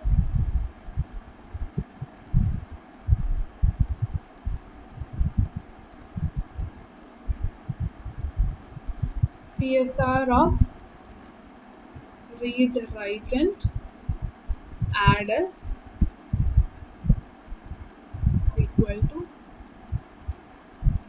4 by 9 is to 2 by 9 is to 1 by 3. Or uniform basal akan, we can say that that is equal to 4 by 9 is to 2 by 9 is to that is nothing but is to 3 by 4 is to 2 is to 3. So 4 is to 2 is to 3 ആണ് ഇവരുടെ ratio. So അത് കിട്ടി. ഇനി നമ്മൾക്ക് ആദ്യത്തെ step തൊട്ട് തുടങ്ങാം, dismantling the balance sheet. Dismantling balance ഷീറ്റിൽ നമ്മൾക്ക് എല്ലാ അസറ്റ് ആൻഡ് ലയബിലിറ്റി റെക്കോർഡ് ചെയ്യണം in realisation account except cash in bank എന്നാണ് പറഞ്ഞിരിക്കുന്നത് അല്ലേ. ഇനി എക്സെപ്റ്റ് ക്യാഷ് ഇൻ ബാങ്കിൽ ക്യാഷ് 8,000 ആൻഡ് ക്യാപിറ്റൽ അക്കൗണ്ട്സ് കുറച്ച് തന്നിട്ടുണ്ട്. Let us record the transfer entries to plant and machinery 30,000, to furnitures and fixtures 2,000, to stock 10,400. ഇവിടെ ഡെറ്റേഴ്സും പ്രൊവിഷനും ഉണ്ട്. ഞാനിപ്പോൾ ഇവരെ സ്പ്ലിറ്റ് ചെയ്ത് തന്നെ എഴുതുകയാണ്. ഡെറ്റേഴ്സ് 18,400, അപ്പോൾ പ്രൊവിഷൻ ലയബിലിറ്റീസ് ആയിട്ട് വേണ്ടത് കാണിക്കും. 2. Joint life policy is also another asset. അതായത് ജോയിൻറ്റ് ലൈഫ് ഓഫ് ദ പാർട്ട്നേഴ്സിന് പാർട്ട്ണർഷിപ്പ് ഫേം എടുത്തൊരു പോളിസിയാണ്. സോ അത് another asset 15,000. Patents and trademarks 10,000.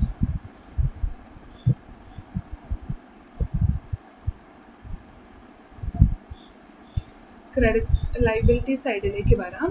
Sundry creditors ഉണ്ട്.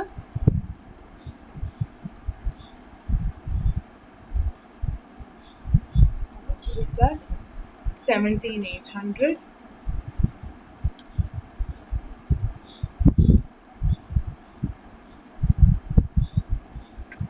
Loan on hypothecation of stock, that is also one liability.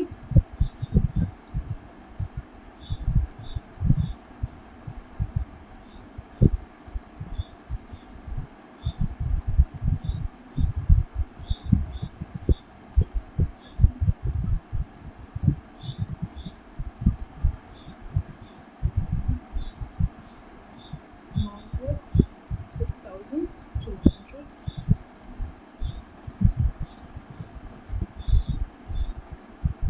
Loan on hypothecation of stock 6,200. വേറെ ഏതൊക്കെയാണ്? Provision നമ്മൾ എഴുതാത്തതുണ്ട്. So provision on debtors by provision on debtors 400. In any other liability that we have, joint life policy reserve liability അല്ല, അത് joint life policy നമ്മൾ create ചെയ്തുകൊണ്ടിരിക്കുന്നതിന് against ആയിട്ട് നമ്മൾ പ്രോഫിറ്റിൽ നിന്ന് ഒരു എമൗണ്ട് മാറ്റി വെക്കുന്നതാണ് റിസർവ് ആയിട്ട് till this joint life policy gets surrendered or matured whatever. അപ്പോൾ അതിനുവേണ്ടി നമ്മൾ പ്രോഫിറ്റിൽ നിന്ന് മാറ്റി വെക്കുന്നവരാണ്. സോ ഇത് പ്രോഫിറ്റിൻ്റെ അപ്രോപ്രിയേഷൻ മാത്രമാണ്, എൻ്റെ ലൈബിലിറ്റി അല്ല. സോ ഈ റിസർവ് ഇനി നമ്മൾക്ക് ആവശ്യമില്ല, കാരണം ഡിസൊല്യൂഷൻ്റെ സമയത്ത് ഈ ജോയിൻറ്റ് ലൈഫ് പോളിസി സറണ്ടർ ചെയ്ത് നമ്മൾക്ക് എമൗണ്ട് കിട്ടിയതാണ്. സോ ഇനി ഈ മാറ്റി വെച്ചിരിക്കുന്ന പ്രോഫിറ്റ് കൊണ്ട് പ്രത്യേകിച്ച് ഗുണമൊന്നുമില്ല. ഈ മാറ്റി വെച്ചിരിക്കുന്ന പ്രോഫിറ്റ് നമ്മൾ ആർക്ക് തന്നെ തിരിച്ചു കൊടുക്കണം? നമ്മുടെ പാർട്ട്നേഴ്സ് റീഡ്, റൈറ്റ് ആൻഡ് ആഡിനാണ് തിരിച്ചു കൊടുക്കണം. സോ സണ്ടറി ക്രെഡിറ്റേഴ്സ് ലൈബിലിറ്റി എഴുതി, loan on hypothecation of stock എഴുതി, പ്രൊവിഷൻ എഴുതി. ഇനി എഴുതാനുള്ള ലൈബിലിറ്റി ആണ് ഔട്ട്സൈഡ് ലൈബിലിറ്റീസ് എല്ലാം കഴിഞ്ഞു കഴിഞ്ഞാൽ അടുത്ത ലൈബിലിറ്റി ആർക്കാണ്? പാർട്ട്ണറിന് തന്നെ നമ്മൾക്ക് ലൈബിലിറ്റി ആയിട്ട് വന്നിരിക്കുന്നത് ക്യാപിറ്റൽ ലൈബിലിറ്റി അല്ല, ക്യാപിറ്റൽ കോൺട്രിബ്യൂഷൻ ആണ്. എന്നാൽ ക്യാപിറ്റൽ കൂടാതെ റീഡ് ഒരു ലോൺ ഈ ഫേമിന് കൊടുത്തിട്ടുണ്ട്. That is A liability in the nature of an outside liability for the firm. So reads loan 15,000. Yeah. So എല്ലാ asset and liability as of now നമ്മൾ record ചെയ്ത് കഴിഞ്ഞു. ഇനി റെക്കോർഡ് ചെയ്യാത്ത JLP reserve, capital accounts and cash at bank. So let us record that as well. Cash at bank in the opening balance 8,000. So to balance brought down 8,000. Capital in the opening balance is 30, 10 and 2,000.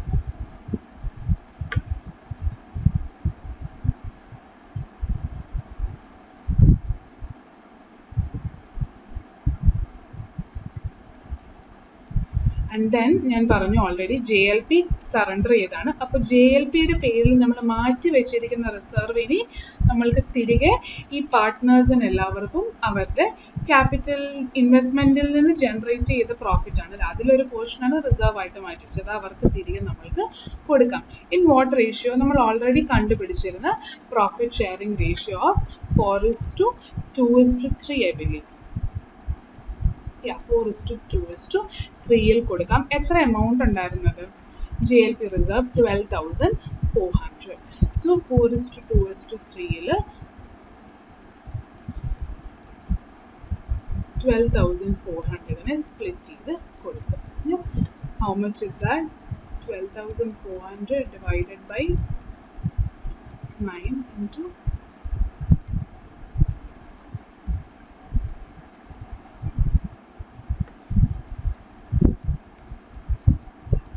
round off 5,011.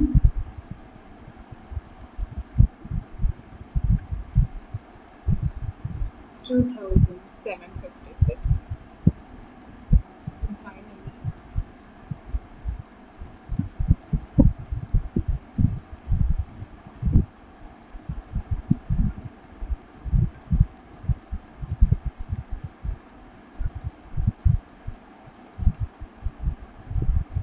so 12,400 സ്പ്ലിറ്റും ചെയ്തു. ഇനി നോക്കിയാൽ നമുക്ക് മനസ്സിലാകും എല്ലാ asset and liability റിയലൈസേഷനിലേക്ക് ട്രാൻസ്ഫറും ചെയ്തു. Cash, capital and reserves എല്ലാം ക്യാപിറ്റലിലേക്കും cash അക്കൗണ്ടുമായിട്ട് ഓപ്പണും ചെയ്തു. ഇനി അടുത്ത പോയിന്റ്സ് ആണ് നമ്മൾ വായിക്കേണ്ടത്. Ad had taken a loan from insurers for 5,000 on the security of joint life policy. Ad എന്ന് പറയുന്ന പാർട്ട്ണർ ഈ ജോയിന്റ് ലൈഫ് പോളിസിയുടെ പുറത്ത് ഒരു ലോൺ എടുത്തു. അതിവിടെ ഈ ബാലൻസ് ഷീറ്റിൽ എവിടെയെങ്കിലും ഉണ്ടോ? ഇല്ല, അയാൾ ഇൻഡിവിജ്വലി എടുത്ത ഒരു ലോണാണ്. That policy was surrendered. JLP surrender ചെയ്തു and insurers paid a sum of 10,200 after deducting 5,000 for Ad's loan and 300 as interest there. അതായത് ഇൻഷുററിന്റെ കയ്യിൽ നിന്ന് ഈ add joint life policy security വെച്ചുകൊണ്ട് 5,000 രൂപ കടം വാങ്ങിച്ചു. അപ്പോൾ ഇൻഷുറൻസ് പോളിസി സറണ്ടർ ചെയ്തപ്പോൾ ഇൻഷുറൻസ് കമ്പനി എന്ത് ചെയ്തു? ആ ആഡിന്റെ ലോൺ എമൗണ്ട് ആയ 5,000 അതിന്മേലുള്ള പലിശ 300 രൂപയും മാറ്റിക്കഴിഞ്ഞിട്ട് ബാക്കിയുള്ള എമൗണ്ട് 10,200 ഫേമിന് തിരിച്ചു കൊടുത്തു. അപ്പൊ ഈ ലോൺ ഇല്ലായിരുന്നെങ്കിൽ ശരിക്കും ഫേമിന് എത്ര രൂപ JLP സറണ്ടർ ചെയ്തപ്പോൾ കിട്ടിയേനെ? 10,200 പ്ലസ് 5,300, ദാറ്റ് ഈസ് 15,500 കിട്ടേണ്ടതാണ്. പക്ഷെ അത്രയും കിട്ടിയില്ല, 10,200 വന്നിട്ടുള്ളൂ. അപ്പോൾ how will you treat this 5,300? Is it an expense or a new liability or for the firm? അല്ല, ഇത് ലൈബിലിറ്റി ആരുടെ മാത്രമാണ്? ആഡിന്റെ പേഴ്സണൽ ലൈബിലിറ്റി ആണ്. ശരിയാണ്, കാശ് അയാൾ നമുക്ക് കിട്ടിയ കാശ് അത്രയും കുറച്ച് കിട്ടിയത് ആണല്ലേ, പക്ഷെ ഇത് ആഡിന്റെ പേഴ്സണൽ ലൈബിലിറ്റി ആയിട്ട് ട്രീറ്റ് ചെയ്തുകൊണ്ട് നമ്മൾക്ക് എന്ത് ചെയ്യാം?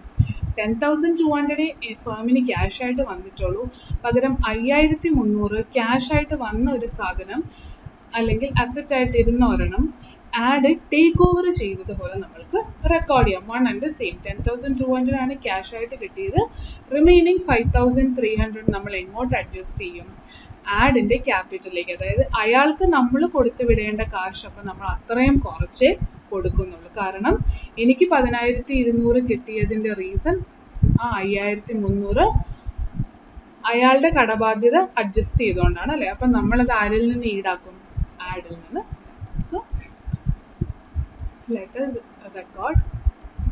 ഇതെല്ലാം റിയലൈസേഷൻ ആണ്. സോ നമ്മൾക്ക് ബാങ്കിൽ ഡയറക്റ്റ്ലി ഓരോന്നോരോന്ന് റിയലൈസേഷൻ റെക്കോർഡ് ചെയ്യാം. Realisation assets. JLP 10,200 right now. Yeah. And ഇവിടെ എളുപ്പത്തിന് ഞാൻ രണ്ട് ലെഡ്ജറിലും ബ്രേക്കപ്പ് കൊടുക്കുന്നുണ്ട്. Assets realise so that you can relate and see ഏതൊക്കെയാണ് വന്നിരിക്കുന്നത്. Assets realised JLP 10,200. അടുത്ത് പറയുന്ന എന്ത് 5,300 നമ്മൾ കളക്ട് ചെയ്യണം, അത് ഓർത്ത് വെച്ചേക്കണം കേട്ടോ. This point is pending. One of the creditors took some of the patents whose book value was 6,000 അല്ലേ.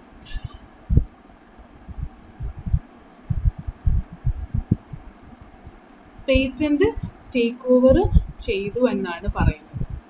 At what value? 4,500. ആരാണ് ടേക്ക് ഓവർ ചെയ്തത്? ക്രെഡിറ്റർ ആണ്. നമ്മൾക്ക് പഠിക്കാനുള്ള take over of asset and liability is when a partner takes over and you adjust it to capital. ഇവിടെ creditor ആണ് എടുത്തുകൊണ്ട് പോയത് അല്ലേ. അപ്പം നമ്മൾ അത് എവിടെ അഡ്ജസ്റ്റ് ചെയ്യും? നമ്മൾ ക്രെഡിറ്ററിന് കൊടുക്കേണ്ട എമൗണ്ട് അത്രയും കുറച്ച് കാണിച്ചാൽ മതി. Then automatically that gets adjusted, isn't it? So ഈ ഒരു പോയിന്റ് ഹോൾഡ് ചെയ്യാം ബിക്കോസ് അത് ലയബിലിറ്റി റിലേറ്റഡ് ആണ്. ഇപ്പോൾ നമ്മൾ അസറ്റ്സ് ആണ് റെക്കോർഡ് ചെയ്തുകൊണ്ടിരിക്കുന്നത്. അടുത്ത പോയിന്റ് നോക്കാം. C, the firm has previously purchased some shares in a joint stock company and had written off them, finding them useless. The shares were now found to be worth 3,000 and the loan creditor agreed to accept the shares at this value. ആ ഷെയർസിന് ഇപ്പം എത്ര worth ഉണ്ട് പോയത്? അതായത് ഈ firm ഒരു കമ്പനിയിൽ shares വാങ്ങിച്ചു, അതിൻ്റെ വർത്ത് ഒന്നും ഇല്ല എന്ന് വിചാരിച്ച് നമ്മൾ ബുക്സിൽ നിന്ന് കളഞ്ഞ ഒരു ഷെയർ ആണ്. പക്ഷേ ഡിസൊല്യൂഷൻ്റെ ദിവസമായിട്ട് റിയലൈസ് ചെയ്തു ആ ഷെയറിന് ഇപ്പോൾ 3,000 രൂപ വർത്ത് ഉണ്ടെന്ന്. അപ്പോൾ ലോൺ ക്രെഡിറ്റർ, ഇവിടെ ലോൺ രണ്ടെണ്ണം ഉണ്ട് അല്ലേ. റീഡിൻ്റെ ലോണും ഉണ്ട്, loan on hypothecation of stock ഉണ്ട്. ഇവിടെ ലോൺ ക്രെഡിറ്റർ എന്ന് പറയുന്നത് ഒരു ഔട്ട്സൈഡ് ലയബിലിറ്റീനെയാണ്. അതായത് റീഡിൻ്റെ ലോൺ ഒരു ലൈബിലിറ്റി ആണ്, പക്ഷേ പാർട്ട്ണറിന്റെ അഡീഷണൽ ഒരു ലൈബിലിറ്റി ആണ്. ഇവിടെ ലോൺ ക്രെഡിറ്റർ എന്ന് ഉദ്ദേശിക്കുന്നതോ ഈ പാർട്ട്ണർഷിപ്പ് ഫേമായിട്ട് യാതൊരു ബന്ധമില്ലാത്ത ഒരു ക്രെഡിറ്റർ, അതും ലോൺ വഴി വന്ന ഒരു ക്രെഡിറ്റ് ബാലൻസ്. അപ്പോൾ ആ ലോൺ ക്രെഡിറ്റർ ഈ എമൗണ്ടിന് ഈ ഷെയർസ് എടുത്തോളാൻ സമ്മതിക്കുന്നു എന്നാണ് പറയുന്നത്. അപ്പോൾ ഇവിടെ ലോൺ ഏത് മാത്രമുള്ളൂ അങ്ങനെയുള്ളത്? Loan on hypothecation of stock. അത് എത്ര രൂപയുടെയാണ് ലോൺ നമുക്ക് കിടക്കുന്നത്? 6200. അവർ എത്ര രൂപയുടെ ഷെയർ എടുത്തുകൊണ്ട് അഡ്ജസ്റ്റ് ചെയ്തോളാം എന്നാണ് പറഞ്ഞത്. 3000 വർത്ത് ഉള്ള share they agreed to accept the shares at this value, which means no further information is given about this loan creditor. Therefore we have to understand 6200 ന്റെ liability അവർ എത്രയും കൊണ്ട് സമ്മതിച്ചു അഡ്ജസ്റ്റ് ചെയ്യാൻ? 3000 കൊണ്ട് അഡ്ജസ്റ്റ് ചെയ്യാൻ സമ്മതിച്ചു. ഇതും liability related ആണ്. So I am right now holding it. Next point, the remaining assets realized the following amounts: plant and machinery, fixtures and fittings. ഓരോന്നുണ്ട് അത് നമുക്ക് റെക്കോർഡ് ചെയ്യാം. Plant and machinery 17,000, furnitures and fixtures 1000,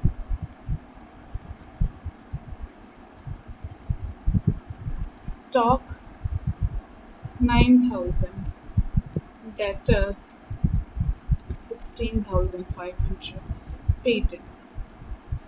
patents എഴുതുമ്പോൾ ഒന്ന് നോക്കുക, പേറ്റൻസിനെ കുറിച്ച് already point number ബിയിലൊന്ന് പറയുന്നുണ്ട്. Creditors patents എടുത്തുകൊണ്ട് പോയി, എത്ര ബുക്ക് വാല്യൂ എടുത്തുകൊണ്ട് പോയി എന്നാണ് പറയുന്നത്? 6000 ബുക്ക് വാല്യൂ. അതായത് ബാക്കി എത്രയുണ്ട് പേറ്റൻസ്? 10,000ൽ ബാക്കി 4,000 ഉണ്ട്. That was agreed to be settled and patents 50% of their book value. 10,000-നകത്തുനിന്ന് 6,000 ബുക്ക് വാല്യൂവിൻ്റെ വർത്ത് ഓൾറെഡി ക്രെഡിറ്റർ എടുത്തുകൊണ്ട് പോയി. അതിനവർ കൊടുത്ത വാല്യുവേഷൻ ആണ് 4,500 അല്ലേ? അപ്പം പേറ്റൻസിൽ നിന്ന് 10,000-ൽ നിന്ന് 6,000 ഓൾറെഡി പോയി. അതിന് ആ 6,000-ൻ്റെ പേപ്പറിന് അവരിട്ട വിലയാണ് 4,500-ൻ്റെ വർത്ത് എന്നത്. സോ 10,000-ൽ നിന്ന് 6,000 പോയാൽ ബാക്കി 4,000. ആ 4,000-ന് 50% ഓഫ് ബുക്ക് വാല്യൂ കിട്ടുമെന്നാണ് പറഞ്ഞത്. അതായത് 4,000-ൻ്റെ 50%. 10,000 minus 6,000 into percentage, which is nothing but 2,000. So therefore my assets, the total realization,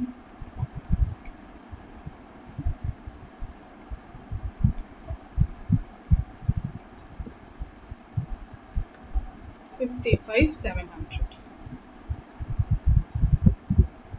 ഇനി ഇതൊന്ന് നമ്മൾക്ക് ബാങ്കിലും കൂടെ റെക്കോർഡ് ചെയ്യാം. ഞാൻ ഇനി പറയുന്നു, ബാങ്കിൽ സെപ്പറേറ്റ്ലി എഴുതണം നിർബന്ധമൊന്നുമില്ല. ഇനിയിപ്പോൾ ക്യുമുലേറ്റീവ് എമൗണ്ട് അങ്ങോട്ട് എടുത്ത് എഴുതിയാലും മതി. Just recording it. You can follow this method also.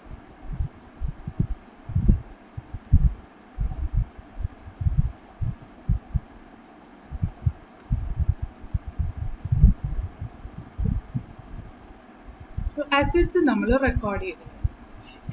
ഇതിൽ ഒരു പോയിന്റ് നമ്മൾ റെക്കോർഡ് ചെയ്യാനുണ്ട്. ഏതായിരുന്നു ആ പോയിന്റ്? ജോയിന്റ് ലൈഫ് പോളിസി 10,200 നമ്മൾക്ക് ബാങ്കിൽ വന്നിട്ടുള്ളൂ അല്ലേ? പക്ഷേ ആഡിൻ്റെ ലോൺ ഇല്ലായിരുന്നെങ്കിൽ എത്ര കിട്ടിയേനെ? 5,300 കൂടെ അഡീഷണൽ കിട്ടിയേനെ. ആ 5,300 നമ്മൾ എന്ത് ചെയ്യും? നമ്മൾ ആഡിന് കൊടുത്തു വിടേണ്ട പൈസയിൽ നിന്ന് അഡ്ജസ്റ്റ് ചെയ്യും. അതായത് ടേക്ക് ഓവർ പോലെ നമ്മൾ അതിനെ ട്രീറ്റ് ചെയ്യും. സോ അയാളുടെ ക്യാപിറ്റൽ ബാലൻസ് കുറയണം. By Add's capital account. ബ്രാക്കറ്റിൽ JLP ലോൺ ടേക്ക് ഓവർ നമ്മൾക്ക് ജസ്റ്റ് ഒന്ന് മെൻഷൻ ചെയ്യാം. 5,000 മാത്രം മതിയോ? ഇല്ല, അയാൾ ആ 5,000-ന്മേലുള്ള പലിശ 300 കൂടെ നമുക്ക് കിട്ടേണ്ടത് സറണ്ടർ വാല്യൂവിൽ നിന്ന് അഡ്ജസ്റ്റ് ചെയ്യാണ് ചെയ്തത് അല്ലേ? So we have to adjust the entire amount from him, 5,300.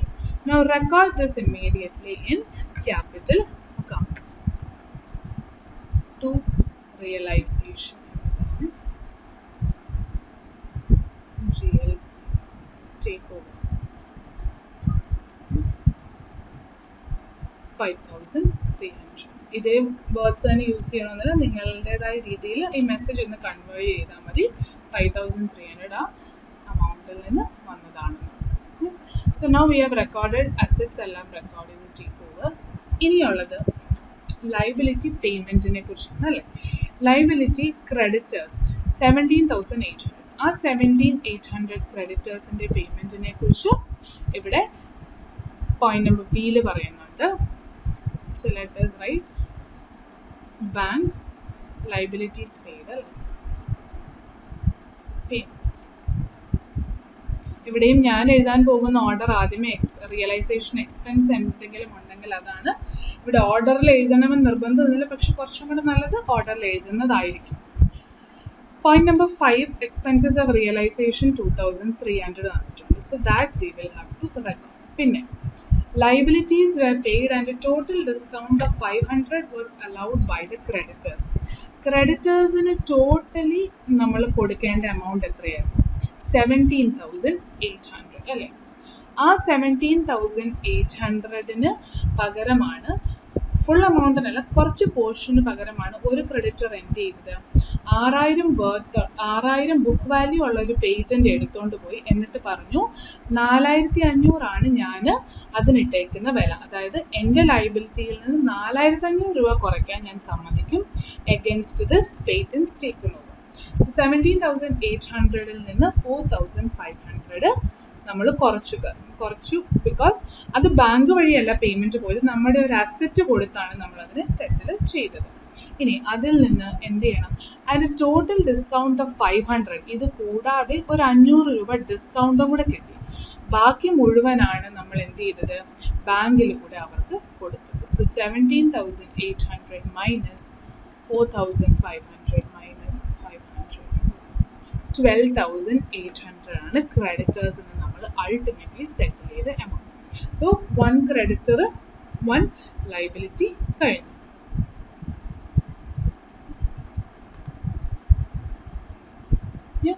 ഇനി അടുത്ത ലൈബിലിറ്റി എന്തായിരുന്നു? Loan on hypothecation of stock. അത് എത്ര ഉണ്ടായിരുന്നു? 6,200.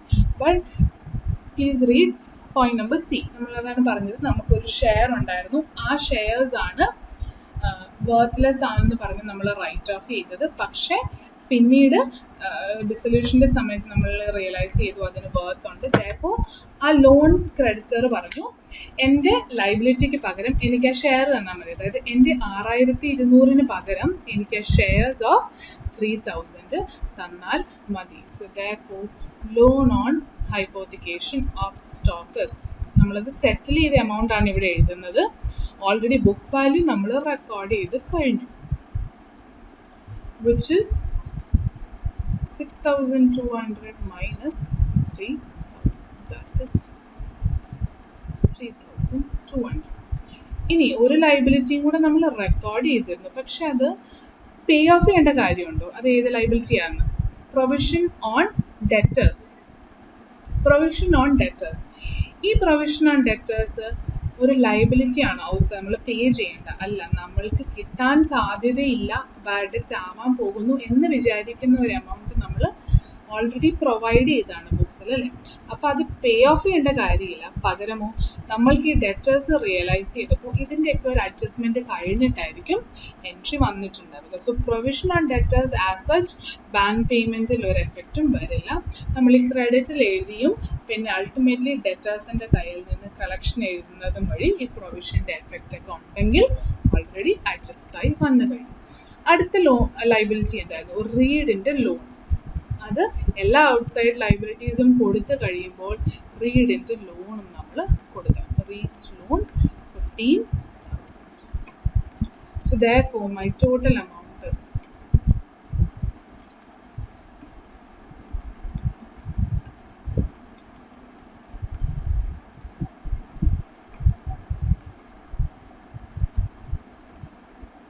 $33,300.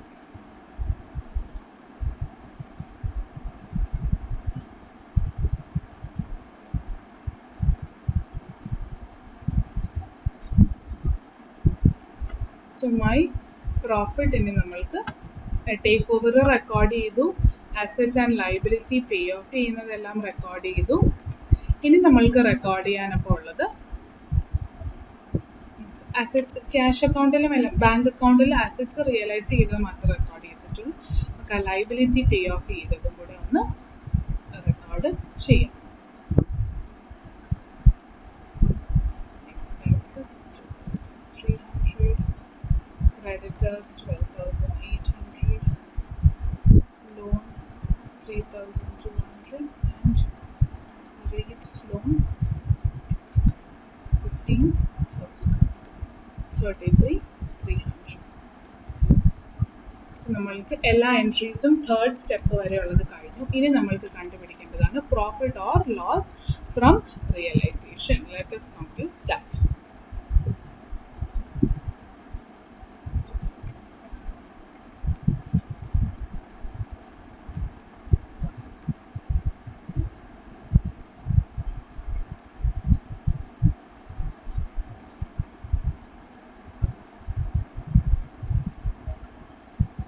$1,19,000.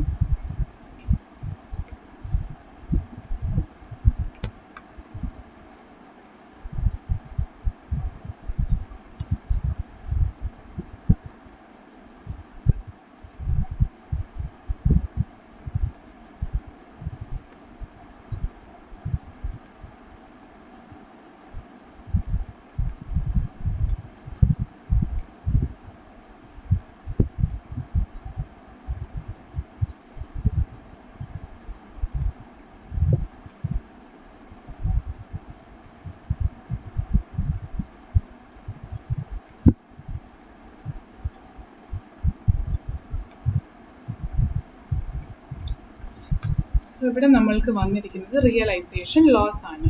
എന്താണെങ്കിലും അത് ട്രാൻസ്ഫർ ചെയ്യേണ്ടത് പാർട്ട്നേഴ്സ് ക്യാപിറ്റലിലേക്കാണ്. ലോസ് ബാലൻസിങ് ഫിഗർ amount എത്രയാണ്? 18,700. So that should go to read, write and add in 4:2:3 ratio.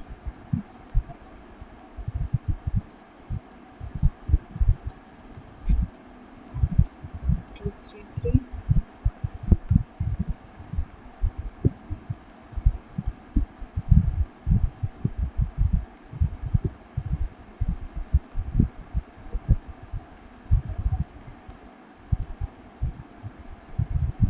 $8,311.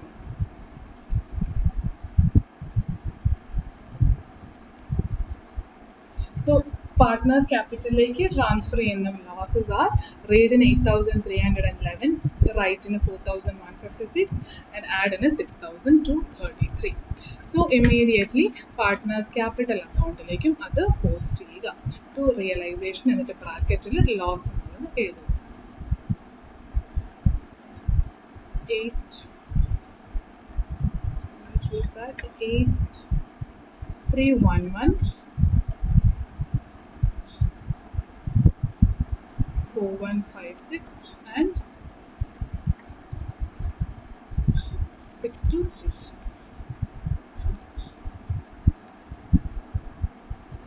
So transfer of realization profit or loss കഴിഞ്ഞാൽ പിന്നെയുള്ളത് ക്ലോസിംഗ് സെറ്റിലിംഗ് പാർട്ട്നേഴ്സ് ക്യാപിറ്റൽ ആണ്. അതിനാദ്യം പറഞ്ഞു പാർട്ട്നേഴ്സ് ക്യാപിറ്റൽ അക്കൗണ്ട് ആദ്യം close ചെയ്യുക, എന്നിട്ട് അതിൻ്റെ ക്യുമുലേറ്റീവ് എഫക്റ്റ് ആയിരിക്കും ബാങ്ക് ഓർ ക്യാഷ് അക്കൗണ്ടിൽ നമ്മൾ അഡ്ജസ്റ്റ് ചെയ്യേണ്ടത്. സോ ഇവിടെ നോക്കുകയാണെങ്കിൽ റീഡ് ആൻഡ് റൈറ്റിന് പേയ്മെൻറ്റ് അങ്ങോട്ട് കൊടുക്കുകയാണ് വേണ്ടത്. പക്ഷേ ആഡിന് 11,000 സംതിങ് ഡെബിറ്റ് ഉണ്ട്, ക്രെഡിറ്റിൽ സംവെയർ അറൌണ്ട് 6,000 ഉള്ളൂ. So it need not be the case that always partnership firm ആണ് ക്യാഷ് കൊടുത്ത് പാർട്ട്നേഴ്സിന് സെറ്റിൽ ചെയ്യുന്നത്. ഇതുപോലെയുള്ള കേസിൽ ഇവിടെ ഒരു JLPയിൽ ഒരു ലോൺ ആഡ് എടുത്തിരുന്നു ഒരു 5,300. അതുകൊണ്ട് അയാൾ നമുക്കാണ് ഫേമിനാണ് കാശ് ഇങ്ങോട്ട് തരേണ്ടത്. So that can also be the case. So transfer by closing by balancing figure. റീഡിൻ്റെത് 35,511 minus 8,000, which is 27,200.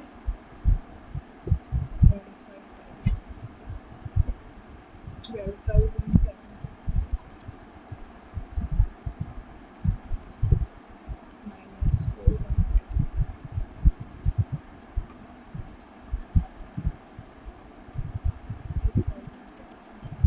total is 11,533.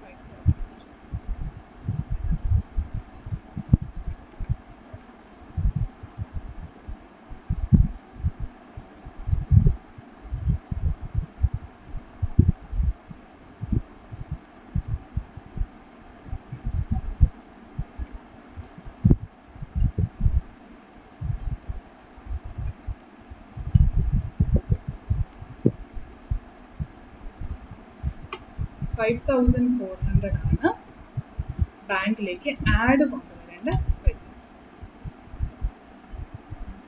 അപ്പോൾ ഇത് നമുക്ക് ബാങ്ക് അക്കൗണ്ടിലേക്ക് ഒന്ന് റെക്കോർഡ് ചെയ്യാം. സൈഡിൽ ads capital 5,400 capital account, read 27,200 and write 8,600. That is 35,800.